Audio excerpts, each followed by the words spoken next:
गावामध्ये नसताना, मी गावामध्ये असताना ही पार्टी माझ्याकडे आली. निबार भांडण झाले ह्या दोन्ही पार्टी. ह्या आबांच्या पुरीला ह्या आमिरच्या पोरांनी आय लव्ह यू असा मेसेज पाठव. अरे अरे आबा पोरगी कितवीला आहे? 11वीला आहे. पोरगी 11वीला. आमिर पोरग 12वीला आहे. ह्याचं पोरग अभ्यासात कमी, मोबाईल मध्ये जास्त, गाडीवर फास्ट असत. रामबा हुशार आहे पोरग. कळते की हुशार की आय लव्ह यू लिहितोय त्याला हुशार की म्हणतोय. चुकीच्या गोष्टीला प्रोत्साहन देऊ नको, नाही तर पुढे काय झालं?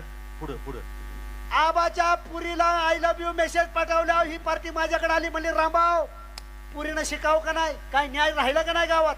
मी बघितलं. अर अर अर म्हणलं आबा 5-25 जण गोळा करा आणि ह्या पार्टीला निबार तोडवा. रातच्या 12 वाजता ह्या पार्टीची थोबाडं फुटली होती. याला म्हणायचं न्यायदान, नाही तर तुम्ही असता तर म्हणला असता बसू मिटवू सकाळ बघू. आपल्याकडे तसं नसतं. या गाव दोन टुकड. पुढे काय झालं मग? परत ही पार्टी माझ्याकडे आली. म्हणजे रामभाऊ निकाल एकतर्फी दिलाय. आबाच्या बी पुरीनं परीक्षेच्या अगोदर आय लव्ह यू असं चॅटिंग केलं. लगा लगा लगा म्हणलं न्याय चुकला. टाळी या खाताने वाजत नाही म्हणलं. म्हणलं आमिर आय एम सॉरी. ह्याला 5-25 जण गोळा करायला लावली.